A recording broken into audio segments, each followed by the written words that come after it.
में होता है, सबको पता है ना? लेकिन चेकमेट होता है तो कितने मूव के अंदर होना चाहिए, ये एक अच्छे प्लेयर को कंफर्मेशन होना चाहिए। जैसे यहाँ पे बहुत तरह का प्लेयर है, नया प्लेयर है, थोड़ा कुछ महीना से खेले हुए हैं, कुछ साल से खेले हुए, कोई ज़्यादा साल से खेला हुआ है, तो ज़्यादा साल से जो खेला हुआ है उसको तो कंफर्मेशन होना चाहिए कि ये 8-10 मूव 11 मूव के अंदर आराम से हो जाएगा चेकमेट। हो जाएगा कि नहीं चेकमेट 10 मूव के अंदर? हाँ, थोड़ा सा जो कम खेलता है वो क्या करेगा कि मूव्स बढ़ा देगा। तो यहाँ पे सही तरीका क्या है कि हम किंग को क्वीन से एल स्टेप का दूरिया रखेंगे। हम क्वीन को लेके आगे कहाँ पे? D6 पे, क्वीन D6। यहाँ पे ब्लैक का किंग कोई भी बताओ बेटा कहाँ चलोगे? एनी प्लेयर F5, ठीक है। देखो ये F5 लेके आया, ठीक है, किंग F5 लेके आया। तो यहाँ पे देखो तरीका क्या है, तुम अभी चाहो तो किंग भी ला सकते हो, ठीक है, चाहो तो क्वीन भी ला सकते हो, ठीक है। तो तुमको सोचना है कि हमको लाना क्या चाहिए जिससे कि हम चेकमेट कम तरीके से कर ले। लेकिन अभी हम किंग का यूज करना नहीं बताएंगे, अभी सिर्फ हम क्वीन से बता रहे हैं कि क्वीन से कैसे हम किंग को एक कॉर्नर में लेके जाएंगे और फिर किंग का यूज कब करेंगे, उसे क्या स्टीलमेट नहीं होता। तो हम यहाँ पे फिर एल स्टेप बना देंगे, कोई नहीं समझ, ठीक है। हम किंग लाके भी दिखाएंगे कि उससे भी कैसे कम मूव होगा, लेकिन ये लाइन भी प्लेयर को पकड़ना चाहिए। अभी किंग कहाँ जाएंगे? एनी प्लेयर किंग F4, ठीक है। देखो यहाँ पे किंग F4 आया, ठीक है। अभी किंग कुछ नहीं करेगा, कब किंग चलेंगे तो ध्यान रखना है।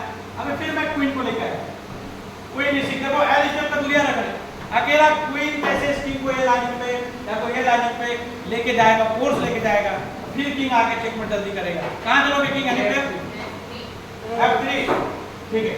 जितना ये आगे आगे आ रहा, हाँ, उतना जल्दी चेकमेट होने के चांसेस है। फिर हम क्वीन को लेकर आ गए कहाँ पे? E5 पे, सर KG4, किंग G4 यहाँ पे लेकर आए, ठीक है। चेक के लाने में नहीं लाएंगे, लीगल हो जाएगा।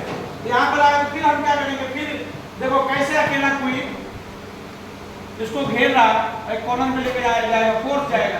किंग कहाँ जाएगा? यहाँ पे सर G3, G3 जाओगे तो फिर किंग क्वीन आ जाएगा F5 पे। तो यहाँ पे कहाँ चलोगे बेटा? King H5। देखो किंग H5 आया, ब्लैक को कोशिश करना है कि हमारा किंग अकेला है तो कैसे मूव्स को बढ़ाए, ना कि सामने वालों का हेल्प करें कि जल्दी चेकमेट करे। यहाँ पे H5 आया तो हम अपने क्वीन को लेकर आ गए G7 पे। देखो ये रानी पूरा ब्लॉक कर दिया, चेक का रानी हो गई। अभी फोर्स मूव है प्लेयर और प्लेयर फोर्स मूव है। अब यहाँ पे क्या करेंगे? क्वीन अपना काम तो कर चुका है, लेकिन चाहेंगे तो और एक स्टेप हम चल सकते हैं, या तो किंग हमको चलना होगा, हम एक स्टेप और चले, ठीक है। क्वीन G6, फिर यहाँ पे किंग का फोर्स मूव है बेटा H3 फोर्स मूव। अभी हम चाहेंगे तो किंग को लाएंगे, तो एक क्वीन को लेके जाएगा, किंग को लेके जा सकता है, तो हम चाहेंगे तो क्वीन को भी ला सकते हैं। तो चलो हम यहाँ पे क्वीन को एक स्टेप और लेंगे, L बना G2, फोर्स मूव है बेटा, फोर्स मूव है, किंग H2 फोर्स मूव। अब यहाँ पे क्वीन नहीं चलेगी, चलने का चल सकते लेकिन मूव बढ़ेगा, वेस्ट मूव क्यों चले? हम जो है किंग को लेके आ गए, किंग F2। क्यों लेके आए किंग F2?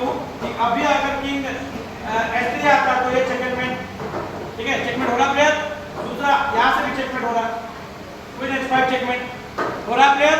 दूसरा यहाँ पे अगर ये किंग को H3 नहीं जाता, H1 आता तो भी यहाँ पे भी ये checkmate checkmate checkmate and checkmate and checkmate हो रहा, चेकमेट। और प्लेयर समझ आ रहा है कि चेकमेट कैसे कम मूव्स में होगा।